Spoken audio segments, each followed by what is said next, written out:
Mona Lisa Bhosle, जो इंदौर की एक माला बेचने वाली खातून हैं, अचानक प्रयागराज के महाकुंभ मेले में मरकज़े तवज्जो बन गई हैं। इनकी नुमाया खुसूसियात, सांवला रंग, इनाबी आंखें और खूबसूरत नाक की वजह से इन्हें अफगान की मोनालिसा से मुवज़्ज़ना किया जा रहा है। त्रिवेणी संगम पर माला बेचते हुए इनका वायरल वीडियो सोशल मीडिया पर वसी पैमाने पर बहस का बाइस बना और बहुत से लोगों ने इन्हें नई मोनालिसा का लक़ब दिया है। हालांकि इनका असली नाम मोनालिसा भोसले है, ताहिम जो तवज्जो इन्हें मिली है, इसके कुछ नापसंदीदा नताइज भी निकले हैं। मोनालिसा की मकबूलियत इनके असली कारोबार पर असरअंदाज होने लगी है।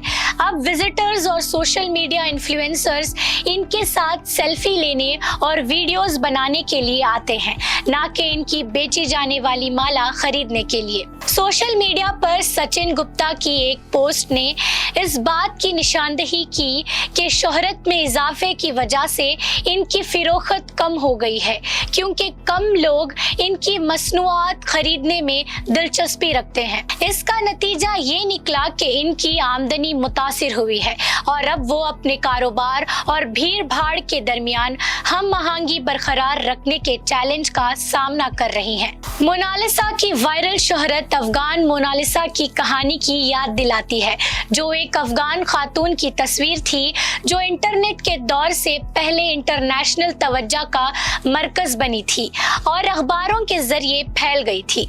आज के डिजिटल दौर में मोनालिसा की कहानियां फौरन वायरल हो जाती हैं और इनकी मासूम मुस्कुराहट और तस्वीर सोशल मीडिया पर वसी पैमाने पर गर्दिश करती हैं।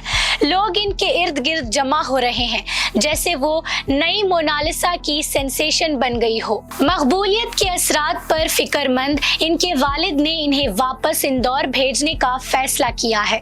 इनका ख्याल था कि मेले में रहना इनके लिए अब ना तो फायदेमंद है और ना ही इनकी मुआशी हालत के लिए अच्छा है। मोनालिसा की कहानी इनकी अचानक वायरल शोहरत के चैलेंजेस को दिखाती है।